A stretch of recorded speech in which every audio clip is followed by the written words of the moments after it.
So let's talk about Mendel's law of segregation. So this basically states that the allele pairs will separate or segregate during gamete formation and will randomly unite again. मतलब जो separate हुए थे वो फिर से साथ मिल जाएंगे randomly at fertilization, and the offspring will basically uh, जो हम ऑफस्प्रिंग जो हमें मिलेगा that will only show the trait जो कि डोमिनेंट होगा उसमें, and the recessive trait will only be shown जब दोनों गैमीट्स में जो दोनों एलील्स हैं वो रिसेसिव एलील्स होंगे.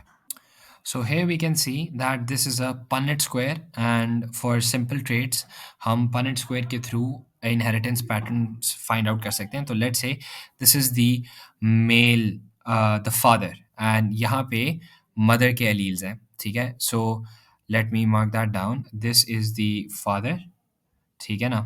तो उसके पास R और R थे, and this is the mother, और इसके पास capital R और capital R थे. So capital R from the mother, small r from the father, R. Same thing over here, same thing over here, same thing over here.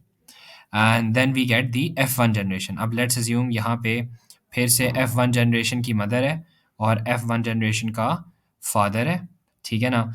So capital R here, capital R here, तो यहाँ पे capital R, यहाँ पे capital R small r, तो यहाँ पे capital R small r. तो ये दोनों phenotypically dominant ही होंगे क्योंकि इन दोनों में dominant allele है, ठीक है. ये भी phenotypically dominant होगा तो this and this will be phenotypically dominant, and this is the only one small r वाला which will be phenotypically recessive, because इसमें dominant allele कोई नहीं है, इसमें सिर्फ recessive allele है और दोनों alleles recessive हैं, and that's the only way कि recessive alleles अपना effects show कर सकती हैं जब दोनों recessive alleles हों यहाँ पे. That's the only way that they can show their effects, ठीक है ना. तो this square overall is called a Punnett square, और इससे हम simple traits की inheritance figure out कर सकते हैं, ठीक है.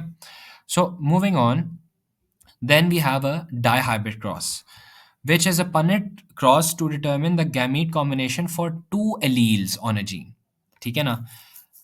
It is a cross between the first generation offspring of two individuals that differ in two particular traits. मतलब हम दो particular traits की बात कर रहे हैं. When a heterozygous gamete meets with another heterozygous gamete, a dihybrid cross determines the phenotypes and genotypes of the offspring.